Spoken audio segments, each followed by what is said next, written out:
Hello, everyone, and welcome to Hungover Podcast, a hungover gaming, video, and audio podcast. You can catch us on iTunes, SoundCloud, and even the other thing that I'm forgetting at this moment. YouTube. Video. That's video the video form part. YouTube. Yeah. And if you enjoy the sounds of our voice, the looks of our face, you can always rate, subscribe, or comment. Thank on you iTunes. so much. Really helps with their visibility. Thank you for that introduction, Ivan.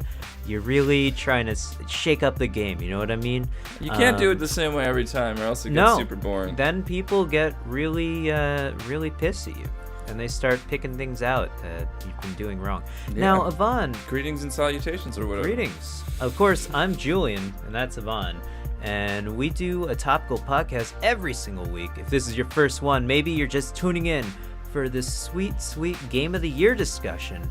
Because it is Game of the Year award season, Ivan. Ugh. Did you know that? Award season. If you want to hear our opinions about awards and award shows, go listen to episode 3 or 4 of the podcast. We discuss everything about that. But we are a gaming channel, but we're trying to branch out every now and then. And of course, we talk about things that are pertinent in everyday society as well on this podcast. So, Ivan, we start our podcast every single week out by asking each other, what did you drink last night? And what media have you been consuming this past week? Well, thank you, Julien, for that wonderful introduction. And No problem. we're just going to go in and I'm going to continue doing my NPR voice for a little bit. You keep doing that. It's good. So this week in Ivan Media Gaming, interesting things. I caught 2 movies. Uh-huh. So we're going to go into a little bit of a review. Of course. And then, what games have I been playing? Adventure Capitalist. Of course. Classic. What a game. I haven't even played a lot of Destiny. I don't Or necessarily Overwatch. blame you, man. I don't blame you. I delved back into a little bit of NBA. Overwatch, I blame you on. That game's still awesome. That But game yeah. is still awesome. It's you know what it is? It's the new season, and I haven't done a single one of my ranked matches, and I'm scared to do them without you. That's I what can the do real them with thing you is. Well, we can do them at some point. But you're going to get it on PC soon. I am. hope. My So- parts are ordered. They're on their way as we speak. I've gotten delivery notices already. Yeah, so you have big news, right? Of course, you're getting an amazing PC. Right? I'm You've getting been an saving amazing up, PC, and we're going to make a video out of it. and Hello, hopefully Wednesdays. our videos, not that our videos are poor quality now. Maybe they are. Tell us in the comment section below. But they will get even better because now better. we'll be matched in PC power. Raw PC But what power. movies did you see again? Sorry. What movies? That's a good Yeah. question. The Royal Tenenbaums. This is a pretty Wes classic movie. Anderson classic. You've seen it, right? Yeah, I've definitely seen it with not Adam Sandler, Ben Ben Stiller. Stiller. Yeah. I don't know why I mix them up, but That other Jew with the curly black hair. exactly. Yeah. Yes, I saw that, and What'd you think of it? Had never seen it before, like I said. Definitely Wes Anderson, I think, has come a long way from the Royal Tenenbaums to where he is today as a Yeah, that filmmaker. came out in the 90s or late 90s? 2001, bro. Oh, it's close. It just has the feel of like the late 80s, Definitely. early 90s. Yeah. New York definitely looks like that in that movie, so it's pretty Because interesting. they were just around Central Park, right? I feel like that's where that movie took place. I saw it so long ago, I don't know. I don't know geography well enough to actually know. Okay. Well, anyways, of keep New going. York City. In any case, it was a nice movie. Nice. I enjoyed it really, really much. No, I thought Gene Hackman was funnier than I think I've seen him in a long time. Of course, I haven't seen a lot of movies with him recently because he's like 90-something, so he's a little bit out of the acting game. He's still got it. Don't worry. Still got it. What really annoyed me about this movie is that I thought Gwyneth Paltrow was attractive, but I dislike Gwyneth Paltrow as a person. So I was super conflicted. I just really liked her like raccoon makeup, that kind of like yeah, that was cool. That smudged out. I remember. It's a good look. Other than that, I thought it was really funny. It's really well shot. It's everything. It's very Wes Anderson. Everything's stylized, but not. What's funny is that it's not as stylized as something like the Grand Budapest Hotel, or Moonrise Kingdom. So you can see the early beginnings of that stylization, but there's so much grounded reality in it yet. Yeah. It also has the classic Wes Anderson where everything is centered in the shot. Right, exactly. Yeah, he thinks about his framing a lot, I'm sure. Every single shot is, well, I mean, every single shot is generally planned out, but every single shot in this movie is so centered. It's strange. It gives you you sort of feel a little uncomfortable at first watching, but then you get used to it. I feel like you don't notice it at first, and then everything stays center framed, and you're like, this is odd. But actually going back and watching the Royal Tenenbaums, it feels normal, because if you go watch like the Grand Budapest Hotel, every single shot in that movie is center framed. There's nothing that's anything different. So I feel like the Royal Tenenbaum is it really is the early predecessor of the Grand Budapest Hotel. So I thought that was cool. The other movie I caught was the I guess it's a documentary with the Jim and Andy on Netflix. It's the backstage footage of Jim Carrey and the whole process of filming the Man on the Moon movie. Oh yeah, where he plays Andy Kaufman. Right. And he's supposed to be really depressed or something, right? He just never left the character. Right. That's it. That's why he has that huge beard now or something? Yeah, so now he's figured out himself and figured out life in a more epitome kind of way. Right. The self-examined life and all that. So it's really interesting because I've never seen Man on the Moon.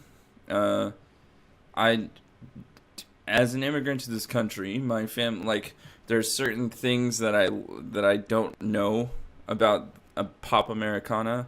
Yeah. So I had no idea who Andy Kaufman is. So there's not really a big That's funny. impetus for me to go watch a movie based on Andy Kaufman. So I just skipped it. Exactly, right. And I don't know, it was just interesting to see how closely he exemplified the character or the person through his character work. And then it's also interspliced with a modern bearded Jim Carrey, like you said, and it's interesting because he's self-reflective, but not in an enormously meta sense. Gotta be meta though. So you can see where he's getting to a point where he's trying to figure out where he was in his positioning in life, but not in the positioning. It's not in the greater scheme of where it is, just based on where his life experience has taken him and different things. So it's self-reflective without being overly reflective of the piece and the greater process of the schemata. Mm-hmm. So I see. Finding his position within that and how he fit and how he was shaped by his experiences without looking at the role of the whole system within the society that we live in, etc. And how that's the Hollywood system is so despondent and different from any other lifestyle. So he's trying to take some of these themes and ideas that he's learned from examining his own life and apply that on a scale that exceeds the Hollywood. But I don't think it matches necessarily as well. And it's just an interesting thing. But Jim Carrey's a smart dude in terms of his character work, his access to his emotionality and things like that. And so I think that gets really brought out in this documentary. I recommend it as somebody who's never seen the original film. It's an interesting way of getting into it. I mean, they intersplice clips of the movie, the backstage of Andy Kaufman doing all the work. So you see the real guy, you see the movie, and then you see how Jim Carrey held on to those roles, those characters. So it's interesting. He's definitely a very awesome actor. I like him a lot as an actor, for sure. He's super talented, and the number 23 was super successful and necessary as a movie. Yeah. Cool. Well, speaking of movies, did you get by any chance tickets to Star Wars yet? No, I haven't. All right. I was actually Neither really have I. considering buying tickets to a small movie theater, like in rural upstate New York, at a random showing, You so should do that so that I was there practically by myself. Yeah, I really want to see it by myself too, but that's never gonna happen. Well, thanks to our hungover gaming money, we can just rent out a theater. Hey, we are getting some Twitch Prime subscriptions. Please subscribe to my Twitch channel. Please. No one else does. But yeah, you can do that for free if you have Amazon Prime and you like our content. Go ahead and check me out on Twitch. Twitch.tv/GGBsgood. Did you manage to get any good drinking in? Ivan? Have any good drinks lately? You know, so I've discovered some not super present health issues, but some things that I wanted to work on a little bit. So I've cut down on caffeine. Okay. And alcohol. Did you listen to the most recent, or one of the most recent Rooster Teeth podcasts where they drink postum? I don't know. No. It was created by Kellogg's, or I guess it's Post, as an caffeine alternative, and it's just something you dissolve in water that sort of tastes like coffee, but it has no caffeine in it. Weird. It's yeah, it was pretty weird. Anyways, but I have went out yeah. and bought some decaffeinated Irish tea. Nice. So I've been drinking some black, because I just you can also love drink the taste. herbal tea. Yeah, but I just love the taste of black tea. I do too, of course. So I couldn't get away from it because I drink like 8 to 10 cups of tea a day, which is probably bad for me in the grand scheme of things. Yeah, even though it's not acidic. a lot of caffeine. It's a lot in a day. Yeah. So I switched to decaffeinated tea, which should hopefully help. Were you getting a lot of headaches by chance? No, I got a massive headache yesterday. Okay. Yeah, my boss, he has, well, I don't know if it's the same problem. Not that it's a problem, but he gets migraines if he he used to drink a lot of coffee and tea, and he's English, so yeah, he drinks a lot of tea. But yeah, so his doctor told him he has to stop drinking caffeine, so now he drinks decaf tea all the time. But yeah, anyways, it's not a big, actually with tea, it's not a big deal because the flavor still exists there. Like I'm still getting the black tea flavor. Okay.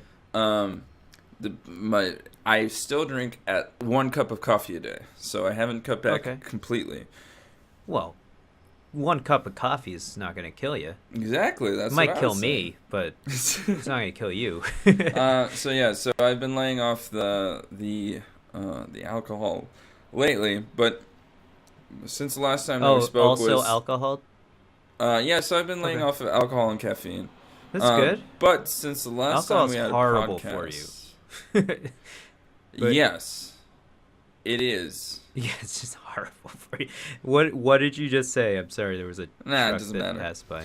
All right. Yeah, it doesn't matter. Anyway, so I've laid off of. I haven't had anything to drink recently. Okay. And so I'm gonna keep that streak going. But there's some sherry that my sister got for making a soup or something, and I was considering just having a little snifter of it just to try it out. It'd be like Frasier. Sherry, man. Yeah. Do people drink sherry? Frasier did. I guess he did. Yeah, Kelsey Grammer was all over that. I just know it as a cooking wine, but that's what sweet. It is. Maybe it might actually if it's just cooking wine, just cooking sherry, then I won't have some. If it's sherry that can be used for cooking, then I'd try it out. Why not? Okay, yeah. I mean, probably I feel like it's dry, even though it smells very sweet.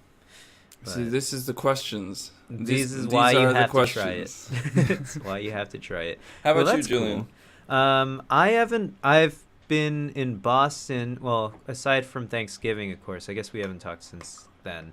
But aside from Thanksgiving, you eat. I actually got. I got plastered on Thanksgiving. Oh my god. It was really bad. So, I mean, I guess I should talk about it until we tell everyone about it. I went to my mom's Thanksgiving. Every year I do that. Great time. We eat our food. We have a lot of wine. Solid my mom food. is obsessed with wine. Such good food. Very good food. My mom loves to cook, so I'm very happy to go there. I'm sure everyone has a good... everyone likes to go somewhere for Thanksgiving, right? They usually... Well, not everyone. Anyways, I don't know. I don't know what I'm saying. For the most part, you don't have to be super PC. Yeah, whatever. Anyways, I had a considerable amount of wine there because my mom always has wine, so no big deal. And it was about, I think we left at around 8 p.m. and we went back, and our neighbor was texting us to come over because she saw my girlfriend Nikki. I don't know, it was like earlier in the week, and she was trying to invite us over for Thanksgiving because she was having people over for Thanksgiving. And nice. So we showed up and we went there. Like, why not? It's right downstairs and it's more food and alcohol. And we brought a bottle of wine over. So, and she was having, Rager downstairs with her family. And she gave us like an obscene amount of food. And then she proceeded... Well, we opened our bottle of wine. We had a cup. And then her daughter, or my neighbor's daughter, or her boyfriend, I don't know, spiked our wine with Hennessy. And I decided to say, it's no big deal. Because, I mean, I tasted it. What does that mean, to spike the wine with Hennessy? They put Hennessy in our bottle of wine. Just poured apparently a considerable amount. Because I blacked out that night. Because I like wine, obviously, we know this. And literally, I like Hennessy a lot. So it basically just tasted like a... And at this point, I was just pretty drunk, so I'll drink anything. And that's really the problem with drinking. When you get drunk, you drink more, and then you have too much. And I had too much that night. Hennessy always catches up on you. I don't care who you are. It is such a bad thing to drink, but it's actually pretty nice. I kind of like it. But yeah, I blacked out that night. And since then, I went to Boston on Sunday after Thanksgiving until yesterday, which was Wednesday. This is coming out on Monday, the week after that we're recording it. But yeah, so I was there for 4 days for a conference, the MRS, the Materials Research Society conference. It's a very multidisciplinary conference. I think there are 6,000 scientists that come to it, both from industry and academia, and we all talk about science and present posters and get business cards. Oh, and I wanted to say, the funniest thing that happened to me there. So I presented a poster, which was fine. That's why I was there, to present my work. And the next day, they have a poster session almost every day, because I guess probably about 5,000 of those people are trying to present posters, so there's got to go through a lot of posters. Yeah. So I walked around the poster hall, and they did the poster session at 8 at night. Not relevant, but they started at 8 p.m. and it goes till 10 p.m. But yeah, so I walked by these Japanese guys, and I took a look at their posters. They had two posters. One, their poster was just like clearly printed out in a paper printer. You have to print out in a poster printer to print out your poster. They're very large. Right. They're like 46. The poster board is 46.5 inches by 46.5 inches. So Damn. You can use that whole space if you want. But they printed out their poster on 8.5 by 11 pieces of paper and then sort of tiled it together with not duct tape, but with like Scotch tape. And then they used a highlighter, like a pink highlighter, to highlight areas of interest in their poster, like the text that was interesting. Oh my god. And it was they were businessmen too, and I don't know. It was very strange, and they didn't speak English very well. Whatever, that's not a big deal. But so they basically just took the conference as a way to get over to Boston. Yeah, pretty much. Well, no, they were trying to advertise their concrete, which they make, and it's apparently, I couldn't really understand what they were saying. Apparently, it must absorb X-rays. That was their whole thing. They were trying to basically replace the concrete that they had at the Fukushima accident, and it either absorbs X-rays or gamma rays. I don't remember what he said. Doesn't gamma rays matter more? Yeah, of course, but X-rays matter just as much. You should block, but concrete should already absorb the X-rays, if I'm not mistaken. And I do X-ray diffraction a lot, so. But yeah, I mean, isn't there a concrete wall? I don't think about concrete that much, right? I don't think about concrete at all. But isn't there a concrete wall that the person, if I don't know if you've ever gotten an X-ray. You've broken your leg. Shut up. You've got an X-ray. Yes. So you got an X-ray, I assume, and the person put the lead on you, and then walked out of the room and closed the door, and because they don't want to be irradiated. Yeah, exactly. But I don't know if there's piece of lead on my chest is supposed to stop everything from happening. Well, it should. It does. And my brain, which is being exposed to the X-rays. Tough luck on that my one. Other but your regions? internal organs are fine. No, so I'm not sure if they have a lead wall encased in concrete there or not. But I've never asked, and I don't really know. I should know. But anyways, their concrete was advertised to do something, absorb X-rays or gamma rays, something like that. And then he had a prototype brick and handed it to me, and then sort of like ushered me around, and I was like holding this concrete slab for 5 minutes because I couldn't just say, oh, this is great, here, take it back, I don't care about your concrete, because he was really excited and things like that. And then he handed me his business card and all this stuff, and their company is called GGK, and so I was like, oh, that's cool, what does that stand for? And then he had to bring his colleague over because he didn't. I guess it's a Japanese name. It should be, but they use I guess, is it Arabic? What is the lettering that we use? What is that actually called? Latin. English. It's not English letters, but Latin. Sorry, they have Latin GG and K, so they use Latin letters to transpose the Japanese words, and so he didn't know what it meant in English, and he had to bring his friend over to tell me. And it just made me want to become a Japanese businessman, is all I'm saying. Because it was like a whirlwind of craziness that I got ushered through. But aside from that, it was a cool conference. I met some people that maybe, who knows, maybe I'll get a job from it. But nice. I hope. That would be cool. And I drank a lot at the conference as well. They gave out a lot of free alcohol.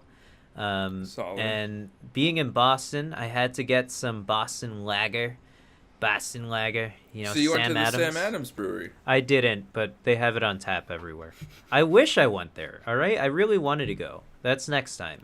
They have it every year, so. Next time but I had Boston conferences. Samuel Adams Brick Red, which apparently they don't have on tap anywhere else in the world. Was it the GGK brick? Yeah, GGK brick. Yeah, concrete brick red. No, it was all right. It's just like Samuel Adams Red Ale, essentially. It was pretty good. But yeah, that was me. I think we've gone on for long enough. In our initial sections, we should move on to the topic of the show, which is clearly the Video Game Awards of 2017. We'd like to go over all the nominated games, and we'll give out our honorable mentions that we think. Of course, we're talking about the official Video Game Awards, which is I think airing on Spike TV in 7 days. So I think it's December 7th is when it's airing, so it should be after this podcast. But they've already nominated all the games in all the categories that they think are the games of the year, or the games that exceed the most in that category that came out in 2017. And of course, we'd like to discuss them all. So, Ivan, where should we begin? Which category? I don't know. I don't know whether we should save Game of the Year for the last or start with it. We should save that for last. I feel Okay, like. let's go through I'm my sure they favorite category. Which one? Best Chinese game. Best Chinese game. We're going all the way down to the bottom of the list. This is damn. an incredible... An incredible list of games. List of games. Not to say anything bad about Chinese-made games. It's just strange to me why there would be the Best Chinese Game Award. Yeah, very, very interesting, perhaps. Maybe there's a lot of Chinese investors in the audience, or perhaps they were... As judged by the bribed. Game Awards viewers in China. Why would you want to get viewers in China? Well, if we look at the demographics of the world... There's 1.2 billion people in China, or is around? My vote Anyways. for the best Chinese game is Monument Valley 2, because it looks like Monument Fez, Valley 2.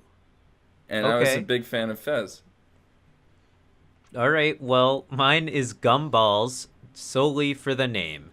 I haven't played any of these games. I don't know if you've played any of these games. Are they free to play? Do you know? At all? How would I know that, Julian? I don't know. I thought maybe you clicked on these links. They're not links. Never mind. They're not. Anyways, they don't even have the YouTube. You can't even get a YouTube clip of Monument That's Valley strange. 2 JX3 HD. Gumballs. You can get a video clip of Gumballs. Well, this is just an interesting category, I'm sure. Judged by the Game Award viewers in China. Oh, okay, that's interesting. Because they're the only ones who actually have access to these games, because they're probably not for sale in America. Here we go. 'Cause they don't Anyway, follow okay, let's get to some of the regulation. actual That was a joke categories category, that as I'm sure it is. It's not a Where joke do we- category. China is not a joke, sir. China, I'm China, not saying they're a China. joke. Oh, China. You want to go with best game direction? Yeah, we'll start there. Best Game Direction. There are 5 games awarded by the Game Awards committee. We have Wolfenstein 2, Resident Evil 7 Biohazard, The Legend of Zelda Breath of the Wild, Super Mario Odyssey, and Horizon Zero Dawn. Vaughn, first impressions of the list. Do you agree that these games should be on this list? I have played or be watched nominated, footage sorry. from all of these games. Okay. I'm not exactly sure what the category means. Best Game Direction. Outstanding Innovation creative vision in and game innovation in directions. game direction. So, if that's the case, I think it definitely has to go to Zelda. And I don't know that I see, like, for instance, I think Snipper Clips is an amazing game. It looks pretty. It functions really well. But I think it's too simple to be on this list from the games that I'm seeing here. But if we were to take a B-level game, not a AAA, then I would say Snipper Clips. Otherwise, I like Legend of Zelda on this list. I see. You don't think Horizon Zero Dawn is above Sniffer Clips? No, well, I think Horizon Zero Dawn is above Snipper Clips. I see. But, like, I think from what I'm getting from this list, Snipper Clips shouldn't even be considered, even though it was super. I think it was a pretty innovative game. It was innovative. Definitely it was innovative. visually pleasing. It had the proper sound and everything. It made it a fun game that was family fun. Play by yourself with other people. I thought it was great. Is it better than Horizon Zero Dawn? Probably not. But is it more innovative? Maybe. Maybe. I don't know. Because it creates a different style of play. We've So seen what run you're around saying and shoot before. Is but that's your nomination? You would nominate that game as well as these games? Maybe. I think so. I think I'd get laughed out of the room. Yeah, of course. I But think snipper clips is an important not a problem. addition to innovation and style. I really liked the way that game looked. That and game felt. was very cute. I'm not saying. Look, I bought it. It's a fun game. I played a lot with you. It was really fun. I can see where you're coming from. I think a game that should be nominated for best game direction in this category is Persona 5. I think that game did a lot of things visually with almost every screen in the game that really helped sort of usher the style or the let's see, the I guess style. That's such a weird way, or you shouldn't say that, right? The style of the game, or it's so over stylized, or not over stylized, very stylized game. I don't really know what that means, right? I don't know what I hear that said a lot when I listen to podcasts and things. So stylized means that it has a very certain look and feel, and I think what you're going to insert is the gameplay matches the visuals very well. Yeah, I agree. There are certain games in which they don't, like, it could be just rendered bricks and it would all be the same, but there are ways of like applying filters or different colors or the way that art and character design looks, that it matches the style of play that you're looking for. Right. Well, anyways, I would nominate that game. I'd also just give it to Legend of Zelda Breath of the Wild because I think that game actually it's real close. It's real close with Mario and Zelda, dude.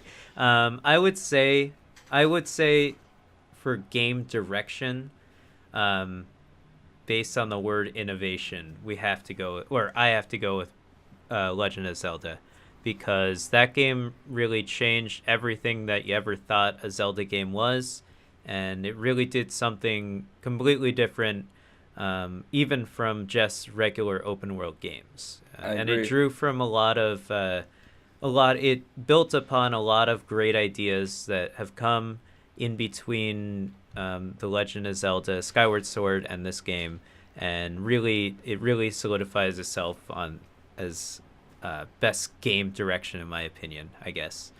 I don't know about you. No, what is we have a lot of categories to get through. Yeah, that was my choice too. Okay, cool. So we'll write that down. I don't know why we'll tally it up. No, we won't. That's stupid. It doesn't matter. We're giving it to Breath of the Wild. I guess we'll just go down the list from here. Best narrative is next. What Remains of Edith Finch, Nier Automata, Hellblade: Senua's Sacrifice, Horizon Zero Dawn, and Wolfenstein 2.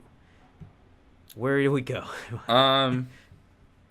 For narrative and storytelling, I would go with Horizon Zero Dawn from these, and I don't think I would, having never played 4 of the 5 nominated games.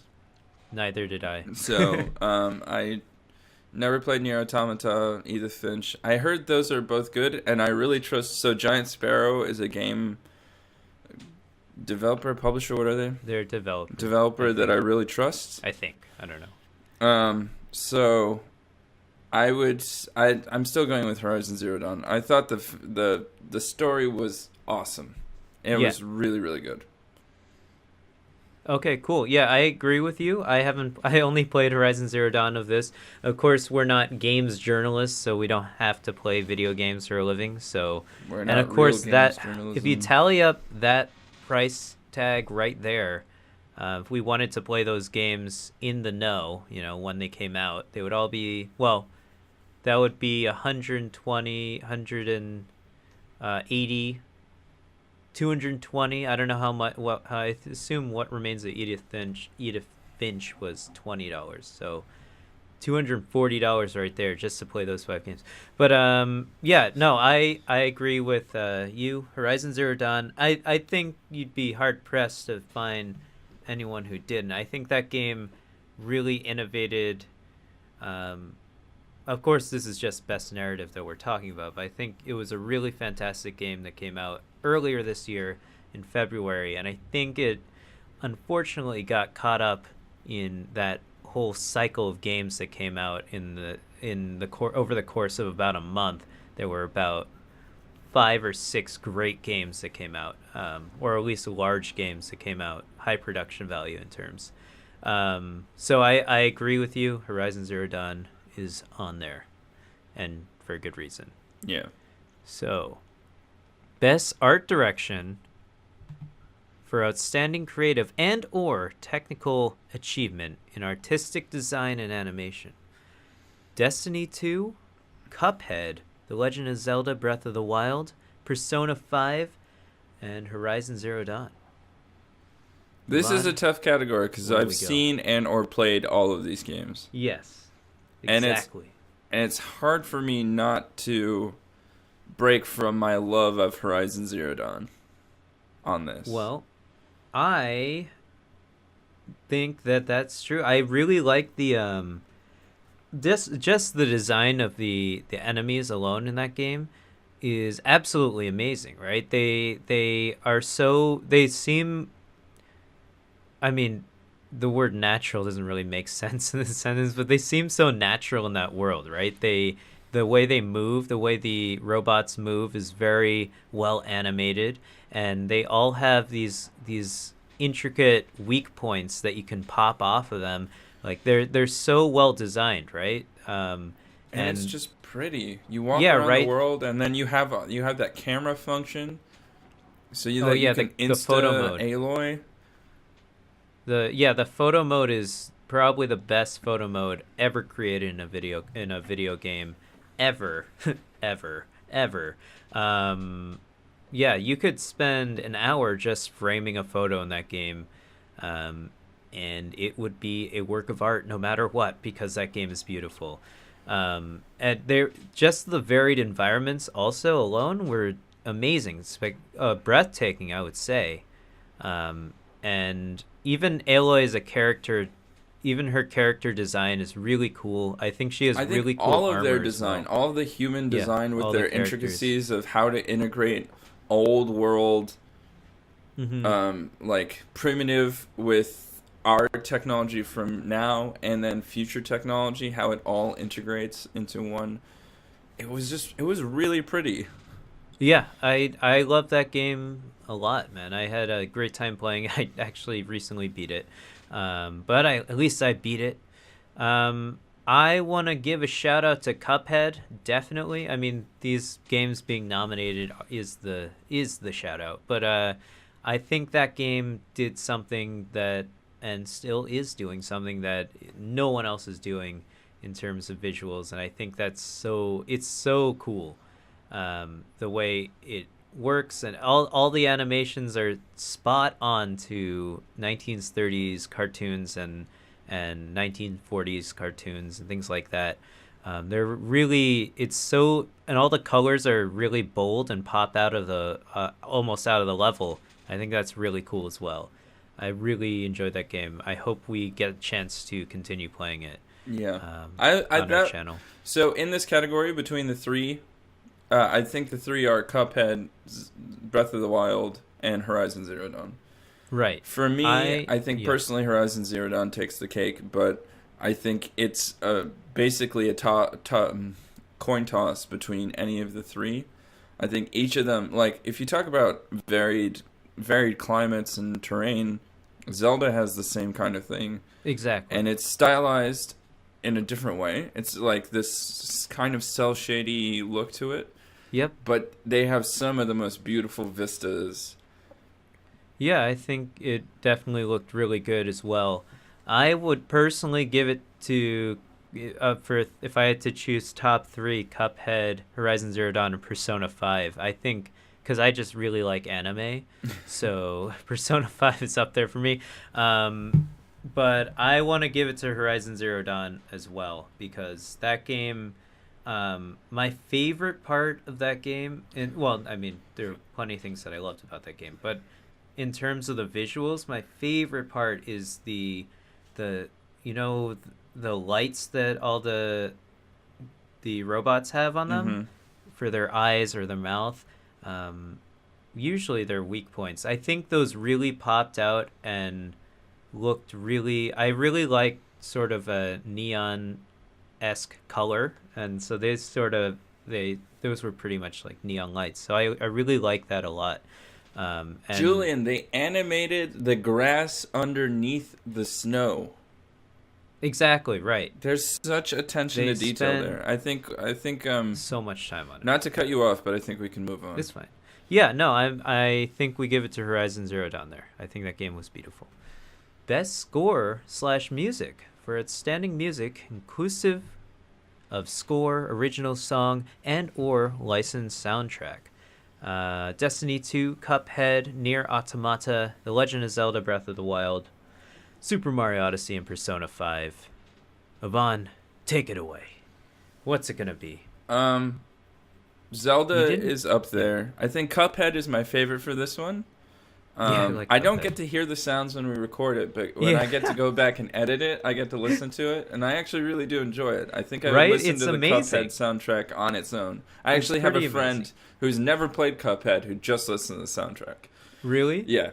Cool. They should check out our Let's Play. He does. He watches our stuff. Oh, nice. Well, shout out to you. I don't know who you are, but there's someone. I would probably give it to The Legend of Zelda solely based on the fact that the cooking song is the #1 song of the year.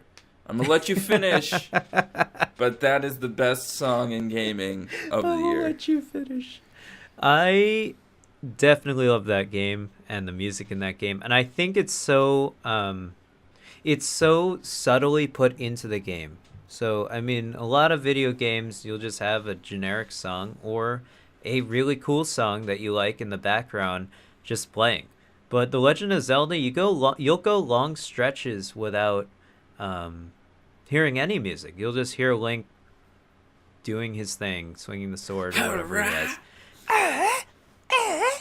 And then you'll come across just it's so well, I don't know how they do it, but it's so well incorporated to just moments in the game that are perfect for the music. Like when you come across like the edge of a large cliff to see a large vista, they'll subtly put it in, and it'll just be maybe 1 or 2 seconds of music sometimes, just a jingle, and that'll be it. And that is something that I think took a lot of balls, and I really like it. Do you think there's a difference between best score in music and best audio design then? Do you think that Legend of Zelda would have a better audio design than score? Based on that kind of thing? I think it had a good score as well. There was a lot of cutscenes with music that were obviously Legend of Zelda, or at least to me, obviously, has some of the best created music in any video game franchise.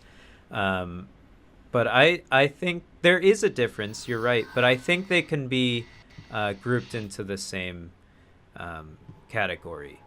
Why? Stop.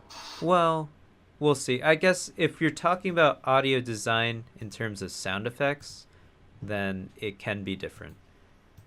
But I don't. These sound cues that I'm talking about are specifically music, so I don't think it's different, and I think it should be grouped into this category. Okay. But, cool. I would say the close second for me is Persona 5. I really like the music in that game. Just poppy Japanese. So it appears that fun. Persona 5 is a favorite for you so far. I really like that game. Didn't beat it. Played 50 hours. Still didn't beat it. I think I have 50 more hours. I don't want to understate how good that game is, but we'll come to Game of the Year later on. Don't worry, Ivan. Best audio design is the next category. Destiny 2. So what won in that category for the score? For me, I think I guess score. Well, okay. Yeah, I would say music. You know what? I would say I like Persona 5's score more, I guess, than Zelda. But that's just because I've been listening to Zelda music forever. And Persona 5 is new music. I can't give it up for anything other than the cooking song. The cooking song is dope. So I think that's a that's a 50-50 split between Zelda and Persona 5. And then, well, I guess we'll move on to audio design. Destiny 2, Hellblade, Resident Evil 7, Legend of Zelda, and Super Mario Odyssey. Yvonne, do you want to start again, or should I start? Why don't you I guess start off? I already pretty much said, I guess audio design. Audio design for me, I'll take this over for a second. Audio design for sorry. me is kind of like, how well does the sound integrate with gameplay? Right. How well does it really immerse you into that? And for that, I'm going to have to give it to Resident Evil 7. Definitely. That I agree with you there. The reason is that sure. if I am going to play a game and get scared out of my pants based on a noise or a sound or like the shaking of a window, some people walking, right? That is an impressive feat. I don't get scared that easily, but I played this game by myself in a dark apartment with over-ear headphones. Oh yeah. So that I couldn't hear any external noise. This was a badass game. Yeah, I would give it to that too. I agree with you because I think they really wanted to be the number one, like the first or one of the first full games that you can play in VR. And what a great game it probably was in VR. I didn't play it in VR, but I played it without, because I don't have a PSVR. But I played it without VR and with headphones, similarly to how you played it. And they really did do a great job. And I think horror games should really focus on sound design, audio design, and I think Capcom's just shown that they still have, if they put their minds to it, they can make a good game. Because they have some of the best. I don't know about your opinion, but I think Capcom is second only to Nintendo in terms of game properties and likable characters in games. In terms of their whole repertoire of, like, they have the best IPs, in my opinion, aside from Nintendo. I actually don't know that much that well. I don't know. What about Square Enix? Square Enix would probably be third. In terms of just the overall scope of an amount of characters that they have licensing for or own the licensing to, I think Capcom's second only to Nintendo. But that's just me. You don't think more people cosplay as Cloud than Capcom characters? Yeah, that's one character, though. I don't think that's true. I think Capcom's got more likable characters, I think. Fair enough. I also liked Hitman, Hitman, which was a Square Enix property. So. Yeah, well, not anymore. What it was is what I said. It was. Yeah, I know. It was the Square Enix property anyways. at the time I was playing it. And I said, "Oh wow, Square Enix! I trust this game." Should we move on? Yes. To best performance. Sure. The people nominated here, I haven't played the games. You played Ashley Birch's Horizon Zero Dawn. I thought that was great. I can't give a good answer for this because I haven't played these. So, well, I support the nomination, but I don't have a choice. Yeah. I mean, I only played there are 4 games, but 2 are separate. 2 people are nominated for the same game. Yeah, for the Uncharted Lost Legacy. I played through Uncharted Lost Legacy, and I also played through Horizon Zero Dawn, so I can only give my opinion on them. But I hear BJ Blazkowicz is very well acted and performed. And I also hear that Senua's Sacrifice is an amazing game. Didn't get around to playing it, though. So I have to then only make a decision on the games that I've played. So you can tell us in the comment section below what you think. But I think that I would give it to... I really like Chloe in The Last of Us. Personally, I think she's acted very well. I've always really liked her as a character. She's The been Last of in, Us? I think. Uncharted. Sorry, Uncharted. Sorry. She's been in 2 or 3 of them, or maybe all of them.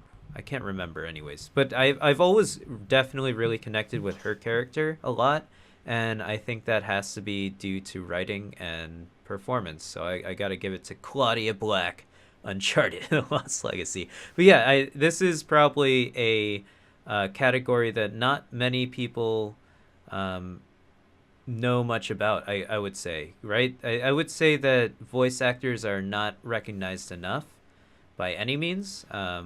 Yeah, it's for the not to work say they that do. this category doesn't matter based on the No, fact. yeah. I'm just saying that I didn't play these games, so I don't know. I Right. can't judge their performances. I think that Exactly. this is an important category in terms of Yeah, I'm glad they recognizing have it. voice actors or performance capture now, because it's not Yeah. just voice; it's the full capture. Right, it's true. So I don't know. I really liked Aloy. Yeah, I did too. So Too. I'm I think she did a great job. glad she got nominated. You know what? In terms of scope, she probably had like 10 times the amount of lines. Well, as Uncharted Lost Legacy, but I don't know, because that game is really long. But anyways, moving on. Games for Impact.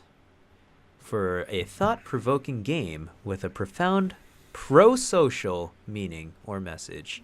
I played 0 of these games. I played Night in the Woods, actually, because my girlfriend, who is it? I think the guy from Streetlight Manifesto did the music for this game. Which maybe it should be in best score. I don't know. Yeah, I didn't play any of these games. I hope that the winner is well deserved. I'm sure all of them deserve to be nominated. I didn't play that much of Night in the Woods, but anyways, I think we should skip this category because we have no say in it. Bury Me My Love looks interesting. It looks like a Miyazaki film from the card there. Oh yeah, that's true. Well, hey, we'll look into those. If you want us to play any of these games, if you think we should play any of these games that we're skipping over, definitely tell us in the comment section below. Best ongoing game is the next category. Awarded for a game for outstanding development of ongoing content that evolves the player experience over time. Warframe, Rainbow Six Siege, Overwatch, Grand Theft Auto Online, Destiny 2, and PlayerUnknown's Battlegrounds. Vaughn, what's it gonna be? I think we have a series devoted to one of these games. Yeah, I think it has to be Overwatch, although I don't know.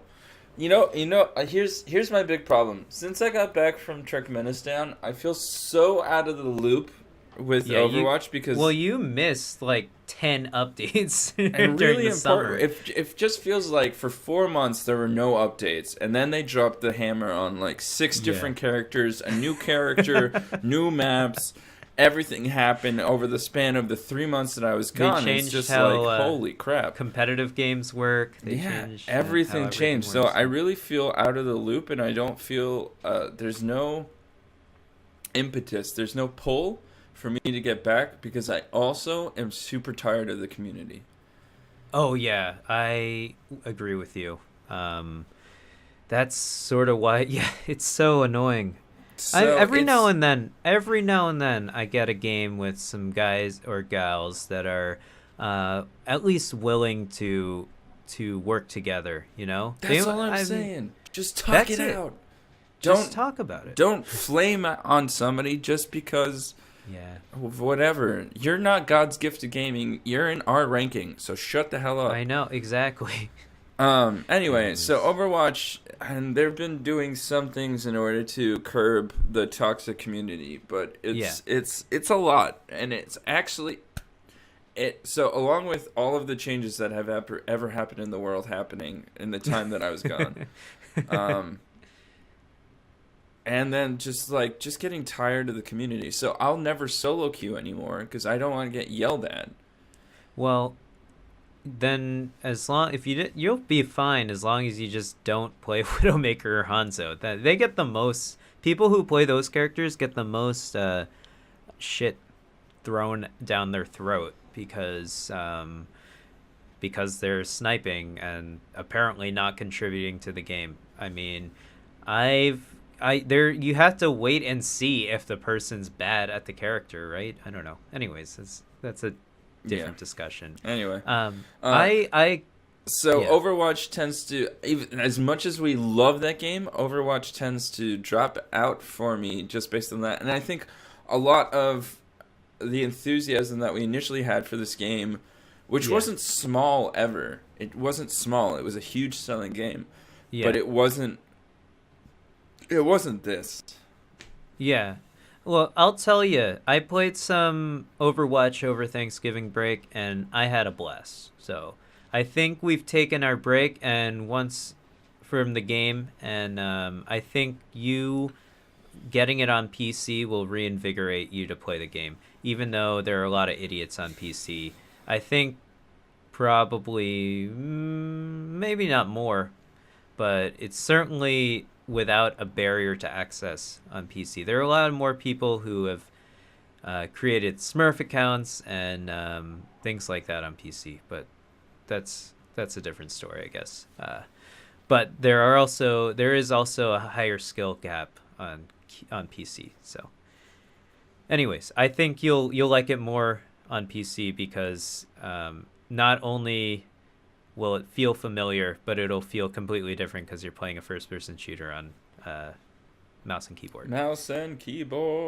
But yeah, I definitely want to give a shout out to Grand Theft Auto. I haven't been in the PlayerUnknown Battleground community for a long time. I played it when it came out. I'm sure it's very different now, but I feel like it's still the same thing. I want to give a shout out to Grand Theft Auto though, because that game, despite the fact that I don't like it at all, is absolute madness, and they're changing and updating it all the time, and I know a lot of people love that game.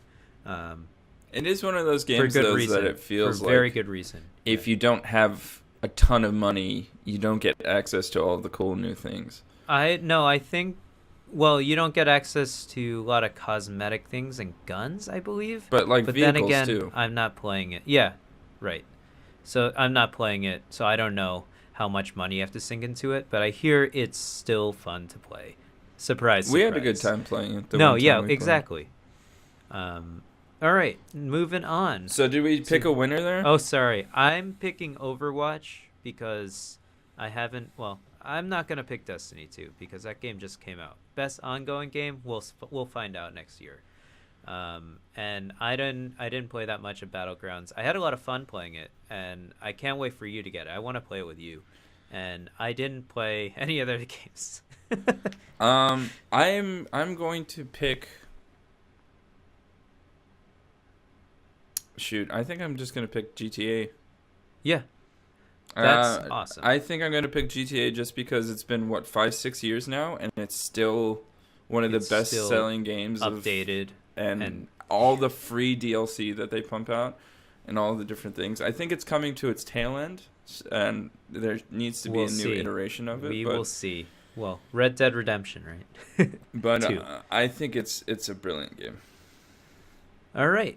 So GTA and Overwatch. Cool. Best mobile game. Time to go mobile. For the best game playable on a dedicated mobile device. I have my pick.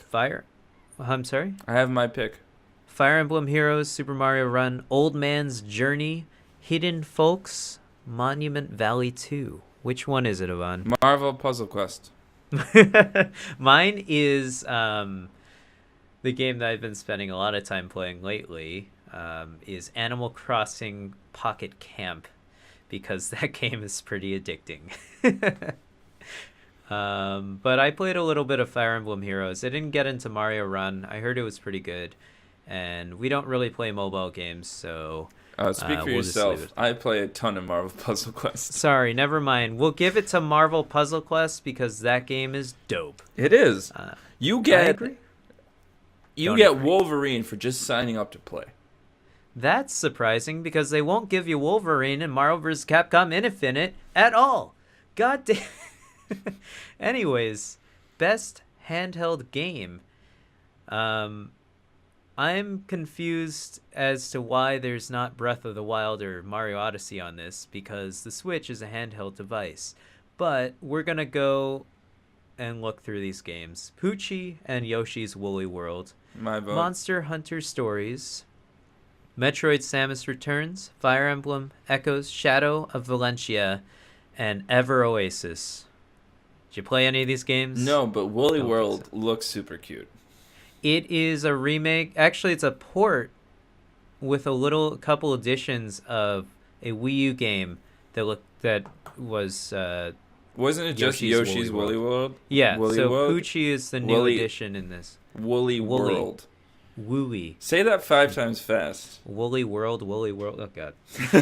Good stuff. I also have to sneeze. Oh, this is bad. I'm gonna stop sneezing right now and not do it directly into the mic. So my favorite game of this category is Metroid Samus Returns. I did have a lot of fun playing it. Definitely made the transition over the 3DS pretty well. I'm just very disappointed it wasn't on the Switch. That's all I have to say. It's a great game, and I have no qualms with it, actually, in terms of it, except for the fact that it's on the 3DS. I think this is a category that hasn't conformed to the idea that the Switch is a portable gaming system. Yeah, and it needs to, immediately, because there are so many great games on the Nintendo Switch, whether they be ports that were very well ported over, or original games like Mario Odyssey. So I will give it to Metroid Samus Returns if we're not allowed to give any Switch games a nomination. Yeah. I'm not gonna give it to any game because I didn't play any of them. Of course. It's not mine. So we'll move on to best. Well, we can't do VR or AR unless I can because I've seen a bunch of videos. Okay. In terms of that's what I think. But again, probably we can't. If okay, I'll put it this way: if I was to get a VR or AR setup, the game that I would want to play is Star Trek Bridge Crew. Yeah, looks cool. You should also play Resident Evil. Yeah, but I mean, again, pants off. Because you don't want to shit the pants. Maybe you should get like a portable potty too. Anyways, best action game. For the best game in action genre focused on combat, Prey, Neo. Oh shit, that's where it's put in. Okay, Destiny 2. Why? Cuphead, Wolfenstein 2. It just seemed weird to put Neo and Destiny 2 into the same category. Yes. It's strange to get Destiny 2 and Wolfenstein 2 on this list, or even Cuphead, really. Is Prey's a first-person... Three of these games are first-person shooters, so why is there not a best first-person shooter category? There isn't. There isn't, right? Or No, there isn't. So why... They're just trying to reduce the amount of categories, I suppose. Well, I think that's fair. Yeah. They have a lot of categories. I don't know how you can classify Destiny 2 as an action game. It's definitely a first-person shooter first, in my opinion, and then an RPG. Or like a loot-based RPG. I always think of it as an MMORPG. It's not, though, even though it should be. It wants to be so badly, but it's not. You play Guild Wars, right? So... Right? Yeah, but it's essentially the same thing, other than you're way more active essentially you have to click on your main attack. Yeah, that's true. Here, whereas in Guild Wars you don't have to. Guild Wars you just have to manage your spell slots or skill slots. Well, anyways, in my opinion, I don't think Destiny 2 or maybe Wolfenstein, I haven't played it, is an action game. So I'm gonna rule it out. I also don't think it should be nominated. I like it a lot. Don't get me wrong. I love Destiny. We know. I have the platinum trophy in it. And can't wait for the expansion or whatever, even though it costs money. But I don't think it should be really nominated for anything. It's just like a fun game to play. I don't know if it should be nominated for any of these things yet, but we haven't gone through the rest of them. But That's I'll a pretty give it to decent Neo. score. What? Destiny 2 yeah. has good It music. does. Yeah, no, okay, fair enough. That's a good point. I forgot about the music. The music is very good in Destiny 2. But I'm going to give it to Neo because I really, really love that game. And I think everyone forgot about it because it came out in February. But I think it has a really great gameplay loop where it's basically Dark Souls, but they're all samurai, which is awesome. Holy shit. And it has a lot more, in my opinion, of a narrative than Dark Souls. And I think the gameplay, the action gameplay loop is really refined in this game. It's a lot more fast paced than Dark Souls, and it allows you to have 3 different stances for every weapon. I think that's really cool. I think that's a really big innovation that they thought of. I know they're not from software or anything, but yeah. So I give it to Neo. I love that game. I'm gonna give it to Doom on the Switch. There you go. Doom on the Nintendo Switch exists, and it's out today. Yeah, I mean, I don't know. I think Wolfenstein is probably the best first-person shooter of this list. Mm-hmm. And it looks really cool and plays really well from what I've seen. I haven't got my hands on it though. I actually really like Neo. I think it's great, and so I'm going to go. I'm actually going to agree with you because when I was looking through the list of all the games that were released, I put Neo on here because I enjoyed how it looked and how it felt like it played from watching the Twitch streams. Mm-hmm. So I think it gets best action game. Cool. All right, let's move on to best action/adventure game. Action-adventure games. Woo! Uncharted, The Lost Legacy, Assassin's Creed Origins, The Legend of Zelda Breath of the Wild, Horizon Zero Dawn, and Super Mario Odyssey. What's it going to be? This is essentially, for me, the best. This is the game of the year competition. These are your favorite competition. Yeah, these are... Well, this is your favorite genre game. This is my favorite genre game, right? so this is basically like, what's the best game of the year? Yeah. And this is the question, right? Is Legend of Zelda better than Horizon Zero Dawn? Well, we'll come to game of the year, I think, personally, for me anyways. So, We'll okay. get there, but in this category, I think you have... Well, I didn't play Assassin's Creed. I played 4 out of 5 of these games. I hear Assassin's Creed is really good, so I'll give it to Assassin's Creed. I'm kidding. But I think, yeah, I agree. It's between... In this category, I think Legend of Zelda and Horizon. I personally give it to The Legend of Zelda because I think it allows... Despite the combat being less complex than Horizon Zero Dawn, I think that the whole adventure category becomes more apparent in The Legend of Zelda, and I think it allows you way more freedom in terms of where you go in The Legend of Zelda, and has a lot of different things and cool little just secrets that you will literally stumble across in that game no matter where you go in the map. And I think that's not that Horizon Zero Dawn doesn't have that, but I think The Legend of Zelda has a certain charm that Nintendo is known for, let's say. And I think that they really did a spectacular job with that game. So I'll give it to Legend of Zelda. I won't disagree with that. No, I will right. say that the action is much better in Horizon These games Zero are Dawn. amazing. I agree with you there. That's true. I think Horizon Zero Dawn has some of the most innovative combat that we've seen in a long time. From the ability to use traps like tripwires, that was to super sling cool. things and set up other kinds of traps, to being able to entangle your enemies with the rope caster. Mm-hmm.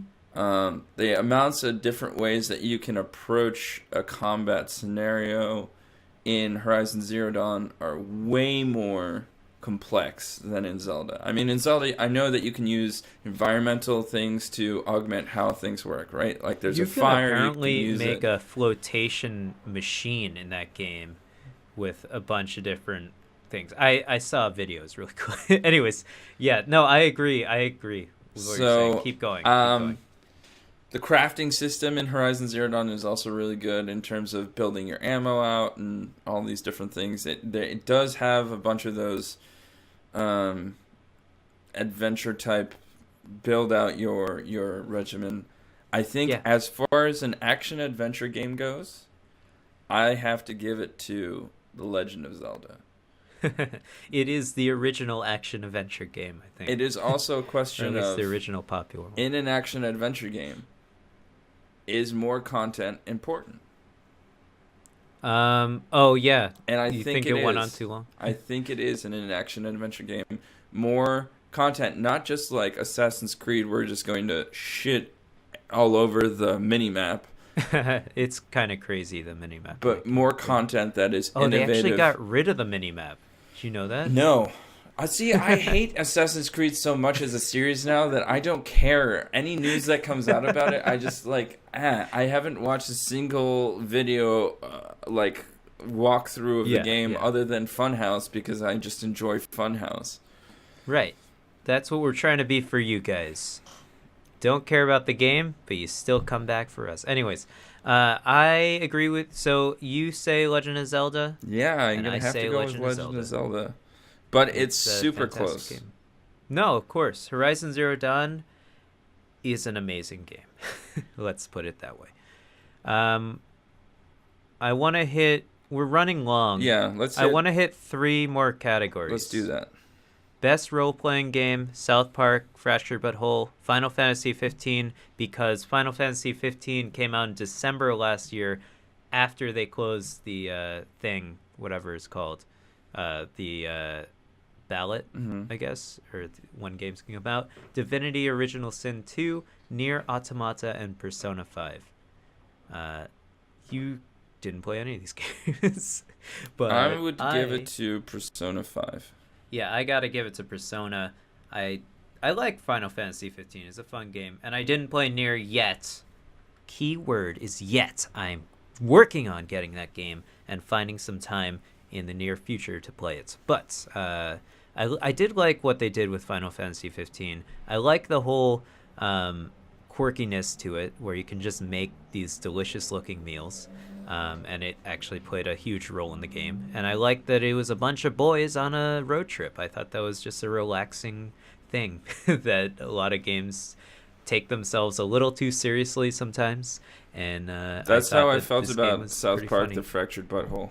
And of course, there's South Park. Yeah, I mean, we need to play that game. It is not a serious game, but it is by any means. It works really well. I think it's a really interesting game experience. We need to get on those games. I think both of those games, we need to buy them. But I have to give it to Persona 5 for really outdoing themselves. I love Persona 4 Golden, and Persona 5 has a really cool story. It's told really well. The characters are all really cool. The combat's awesome. It's stylized. It's got good music. I can't really ask for anything else. It's a great game. I want to hit best fighting games for me. Best fighting games: Tekken 7, Nidhogg 2, Marvel vs. Capcom Infinite, Injustice 2, and ARMS. What's your opinion on these games, Ivan? I think Gundam Versus is should be nominated. Should be on this list. I think we can nominate that game here because that game's really cool, and it is a fighting game. I'm going to put it on there, and I'm going to say that Gundam Versus was better than Injustice 2. I probably would agree with you. Some people wouldn't, but I agree with you. Let's see here. Tekken 7 was interesting. Marvel vs. It's between Tekken and Marvel vs. Capcom, so I'm going to go with ARMS because it's innovative and different, and you can get a good workout. And it's a third-person fighting game, but you don't have to. You could play with buttons. But my vote doesn't actually count in this category. I think Injustice is Injust-ass, too, but I have to give it to Tekken 7. Close second, Marvel vs. Capcom. Of the games that I played, I played 3 of these games. I didn't play Injustice because I don't really like the style of fighting game it is.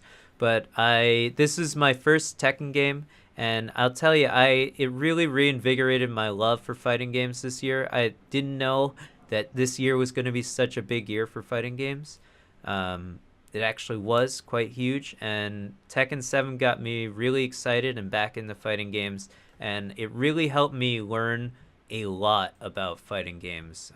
In general, it's a very, very complex and convoluted fighting game system that you have to know matchups specifically for specific characters depending on which character you're using, and you have to know combos, and it gets you basically.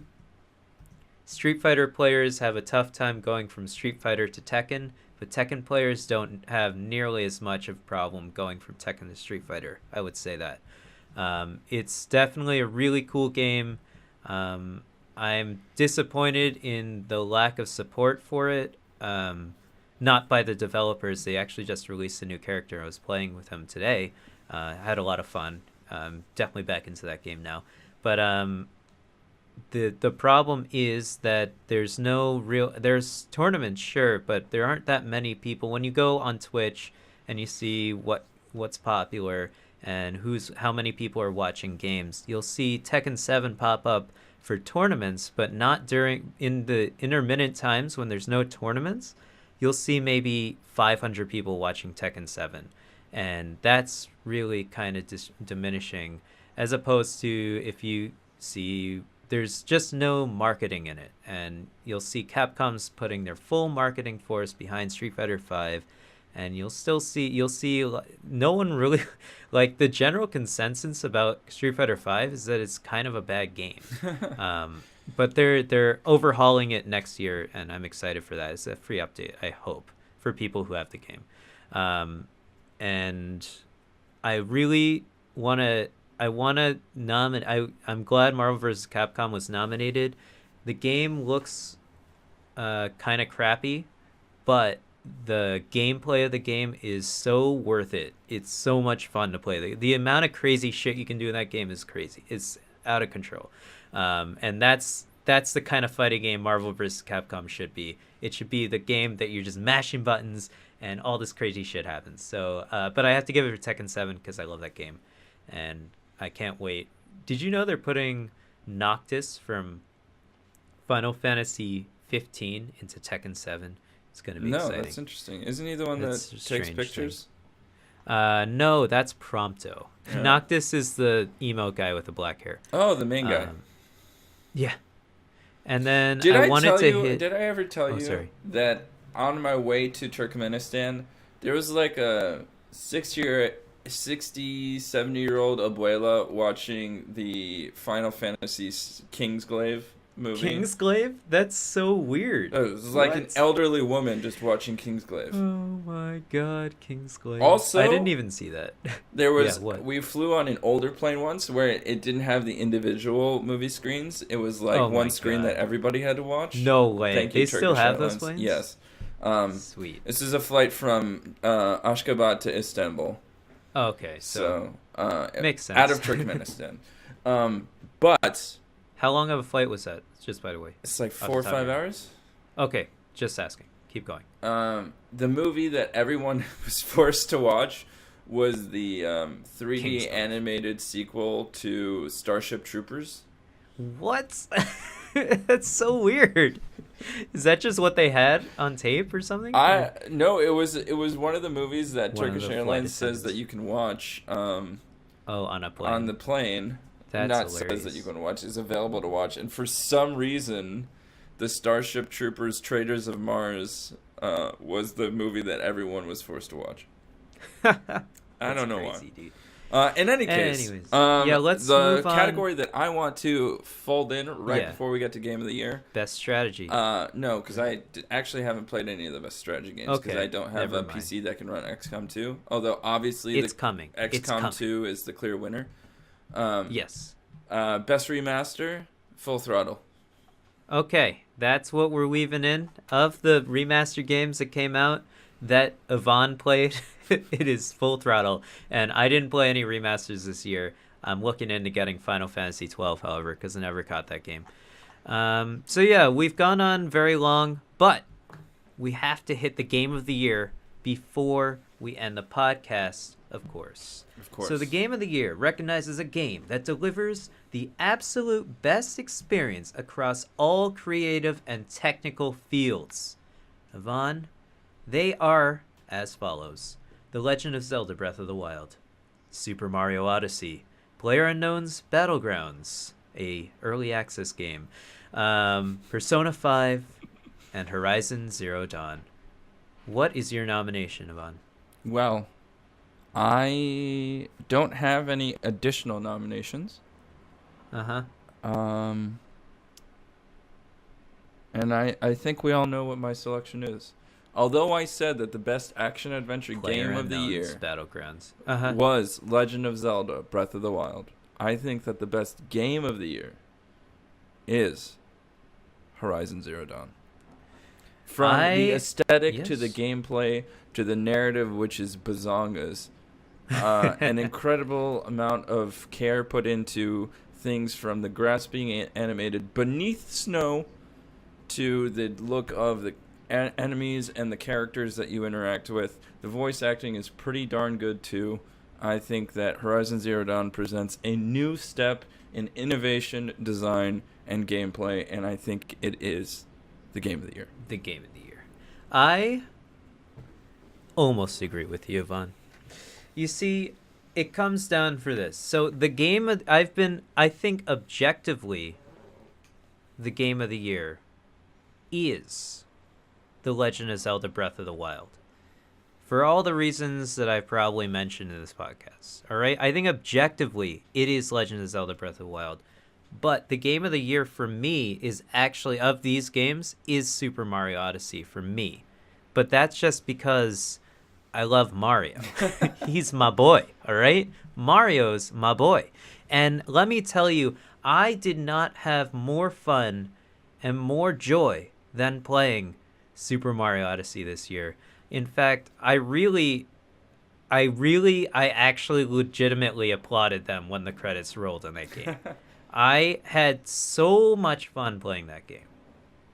And let me tell you that I won't spoil the ending of the game for anyone, but I was like, my jaw dropped at the end of that game. I had no idea, like, they were breaking down all the stops, all this new shit that is just absolutely amazing.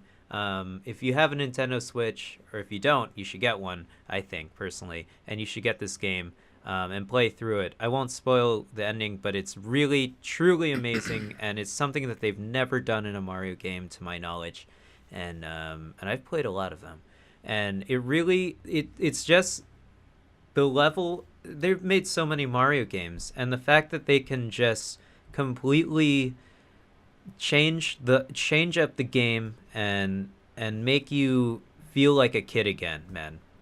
That's the exact feeling I had when I played the game, specifically at the end. I was so happy playing that game. But I think objectively, if we're rounding everything out, The Legend of Zelda, for me, is the game of the year.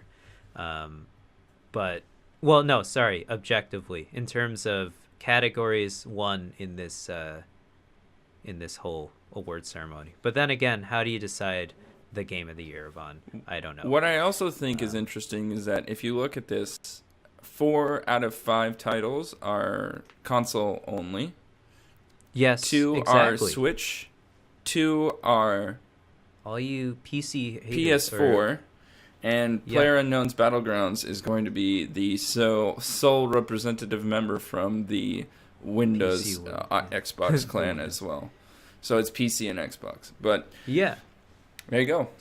So I think that should allude to our second podcast, which is coming up right now. No, we're going to split this off. Like, this is our Game of the Year discussion, and I hope you agreed with us. If you didn't, or if you did, tell us in the comment section below. But we're going to be assessing the year in gaming in an upcoming podcast. Very soon, hopefully by the end of December, but we still have yet to talk about that. So we're going to be discussing that. Tell us in the comment section below if you have any questions, or maybe a podcast topic for the future. Tell us all of that. Tweet at us, etc. Ivan, we've gone on long enough. We've taken up most of their time in the day, essentially. So we're going to have to end the podcast, unless you have any final closing thoughts. Worst game of the year, Mass Effect Andromeda. And you know what's worse than Mass Effect Andromeda? The fact that we don't have any submissions for our segment, Hungover Radio. This is a segment in which we ask you, the viewers, the listeners, the audience, to submit your work, whether you recorded, wrote, designed, etc., the music that you want to be heard across the universe, because we have that kind of scope. Send it and submit it to us at gaminghungover@gmail.com. You can send it to us. We check that email fairly frequently, and we'll post it up at the end of this thing. It's free advertising for you. We just ask that it be something that you were involved with and that it is yours, or it could be one of your friends if they want to advertise to us as well. That'd be great too. Yeah. It's a free way of getting your music, your sound out there into the ether. But alas, worse than Mass Effect Andromeda. We did not get a submission. So, Julian, what is the song that you selected for our ears to listen to this week? I've actually selected a song from the video game Super Smash Bros. Melee because, let's be honest, guys, that is the actual definitive best game ever created. So, I'm going to be playing Fountain of Dreams for you guys. It's quite the classic song. A lot of the Melee community knows it well, and I hope you guys enjoy it in your earbuds or over your headphones or maybe in a speaker. I don't know. But yeah, I wanted to say thanks so much for watching or listening to the podcast. It really means a lot to us, guys. And if you really want to piss me off, send us an email because then it'll buzz my phone. Thanks so much, guys. Thanks so much for watching. Like, subscribe below too. Thanks. Bye. Yeah, bye.